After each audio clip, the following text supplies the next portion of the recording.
ઇટલીમાં વડાપ્રધાન મોદીનું શાનદાર સ્વાગત. વડાપ્રધાને સોશિયલ મીડિયા પર ફોટો અને વિડીયો કર્યા પોસ્ટ. ટ્રેડ, ડિફેન્સ અને ક્લીન એનર્જીમાં સ્પેશિયલ સ્ટ્રેટેજિક પાર્ટનરશિપની આશા.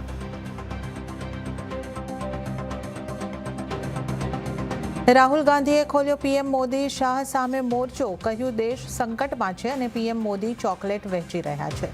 બીજેપી અધ્યક્ષ નીતિન નવીને કર્યો પલટવાર. કહ્યું રાહુલની વાતોમાં જોવા મળી રહી છે હારની હતાશા. શરૂઆતી દબાણ બાદ બજાર શાનદાર રિકવરી સાથે બંધ. નિફ્ટી નીચલા સ્તરેથી 250 પોઈન્ટ સુધરીને બંધ. બેંક નિફ્ટીમાં પણ જોવા મળ્યો 750 પોઈન્ટનો સુધારો. મિડ કેપ સ્મોલ કેપમાં રિકવરી આવતા લીલા નિશાનમાં ક્લોઝિંગ. ડોલર સામે રૂપિયો રેકોર્ડ નીચલા સ્તર પર બંધ. 29 પૈસા ઘટીને 96.82 પ્રતિ ડોલરના સ્તર પર ક્લોઝિંગ. એક મહિનામાં આશરે ₹4 નબળો પડ્યો રૂપિયો. યુએસ બોન્ડ યીલ્ડમાં ઉછાળાના કારણે ડોલર ઇન્ડેક્સમાં આવી ખરીદદારી.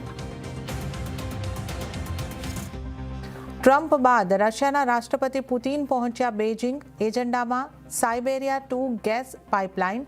બંને દેશોમાં ટ્રેડ, ડિફેન્સ અને ટેક શેરિંગનો થઈ શકે છે વિસ્તાર. ટ્રમ્પે ઈરાનને આપ્યું 72 કલાકનું અલ્ટિમેટમ. શાંતિ કરાર કરો અથવા ભયાનક હુમલા માટે રહો તૈયાર. ઈરાને પણ આપી ચેતવણી.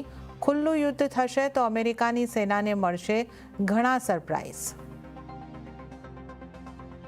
અને દેશભરમાં કેમિસ્ટ એક દિવસની હડતાલ પર. 12 લાખથી વધારે રિટેલર અને ડિસ્ટ્રીબ્યુટર પણ સામેલ.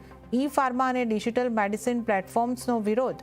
ગમે તેવી ડિસ્કાઉન્ટ ઓફરથી છે પરેશાન.